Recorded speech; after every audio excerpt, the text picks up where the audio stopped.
President Obama recently met with French President François Hollande in Washington, D.C. to discuss matters of international security. In his remarks, President Hollande said that the root of Islamist terrorism is in Syria and in Iraq. Now, if you know anything about the administration that called the Fort Hood massacre an instance of workplace violence, you know that Team Obama does not like the phrase Islamist terrorism. The word Islamist is to the Obama administration what the name Voldemort was to Hogwarts. But the leader of what used to be the free world is no longer satisfied with censoring himself and his own lackeys.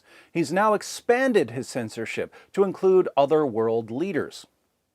Listen to the audio of both President Hollande and his translator suddenly cut out just as he gets to his comments about Islamist terrorism.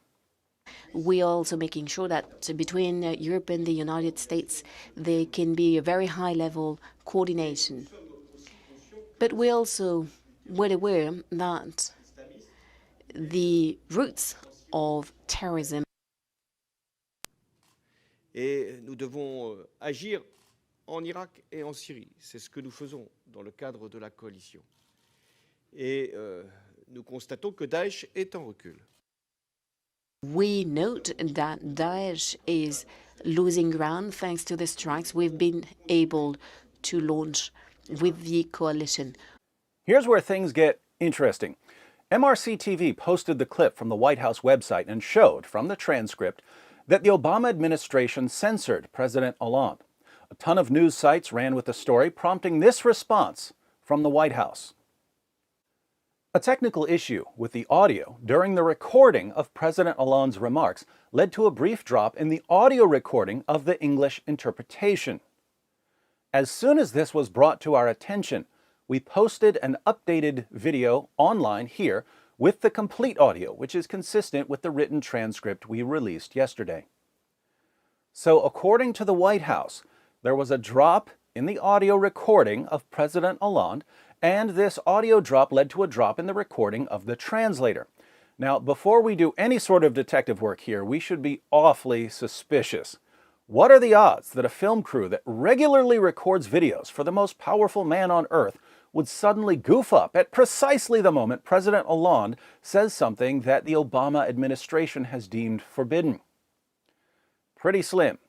But as someone who works with video and audio, I can say that mistakes do happen, and there are technical issues that can lead to a brief audio drop. If there's a bad wire in President Hollande's mic, or someone knocks something loose on the soundboard, sound might be briefly lost, the translator might not hear what he said, and so she wouldn't even be able to translate. But if there were an audio drop during the recording, there should be a gap in the audio of the recording. Disturbingly, the White House reposted the exact same video with all of the audio miraculously intact. Listen to the full audio. We are also making sure that between Europe and the United States there can be a very high-level coordination. But we're also well aware that the roots of terrorism, Islamist terrorism, is in Syria and in Iraq. We therefore have to act both in Syria and in Iraq, and this is what we're doing within the framework of the coalition. And we note that Daesh is losing ground thanks to the strikes we've been able to launch with the coalition. Now, if the audio were actually lost due to a mechanical issue, why does the White House have the full audio both of President Hollande and of the translator? Supposedly, his audio dropped out and she didn't even translate that portion because she didn't hear it. But it gets worse.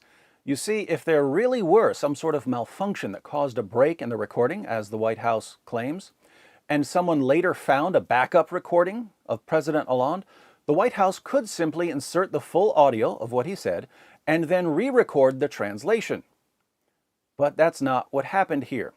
If you listen to the restored version, there's no break or pause in the audio or even in the background noise. So the missing portion wasn't spliced in from a backup source, it was there from the beginning. Just to make sure I wasn't dealing with two separate recordings in case they replaced the entire audio with some sort of backup audio, I lined up the two videos. I took the restored version and I lined it up with the original release with the missing audio. When you watch it here in a moment, you can see the restored version on the screen with a smaller screen that has the original release. I lined up the two clips, and at first the audio is perfectly in sync. You can't even tell that you're listening to two separate audio tracks because they match perfectly. But when we get close to President Hollande's remarks about Islamist terrorism, you suddenly hear a slight echo because the two audio tracks are slightly off. Then the audio sounds normal again because one of the two tracks cuts out. When it starts back up after a few seconds, there's once again a slight echo because the tracks are just a little out of sync. And then suddenly the tracks line up again perfectly so that you can't even tell you're listening to two tracks at the same time. Have a listen to see what I mean. We are also making sure that between Europe and the United States, there can be a very high-level coordination. But we're also well aware that the roots of terrorism, Islamist terrorism, is in Syria and in Iraq.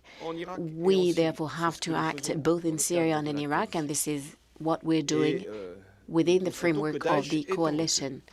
And we note that Daesh is losing ground thanks to the strikes we've been able to launch with the coalition. Didn't the White House claim that because President Hollande's audio mysteriously dropped, there was a drop in the recording of the English translation? You just heard that there wasn't any drop in either recording. And this wasn't a backup recording, it was the same audio file. So the only real excuse for the White House at this point would have to be that, yes, the videographers got a perfect recording the first time, but a small section of audio somehow disappeared when they uploaded it to YouTube or something. Now, even though there are multiple technical issues that can lead to dropped audio, I'm aware of no technical issue that can take a perfectly good recording, randomly cut out both the audio of the speaker and the audio of the translator, and shift the bookends slightly so that they're a little off, while retaining perfect audio both before and after the glitch. That missing audio, along with the slight shifts of portions just before and after the missing audio, means one thing: someone tampered with the audio. 3 takeaways. First, instead of admitting that there was tampering, the Obama administration blamed the censorship on a technical issue. Who'd have thought that the same team that gave us, "if you like your insurance, you keep your insurance, period," would be so quick to lie to us? Second, President Obama refuses to utter the words Islamist terrorism because he thinks it will legitimize ISIS. What sort of egomaniac-in-chief would think that his words are so important the mere uttering of a phrase would legitimize a massive terrorist state? Are ISIS jihadists waiting for Obama to legitimize their actions? Are there people on the fence here in the US who might be swayed to the dark side if someone in the Obama administration uses the word Islamist? How much street cred does President Obama think he really has these days? Third, if the United States is now officially more politically correct than the President of France, if President Hollande is now too aggressive and too combative for our leaders, so much so that his audio needs to be edited to keep his harsh and offensive words from reaching our soft and delicate ears, the West is in a lot of trouble. If you don't like being lied to, click here to subscribe.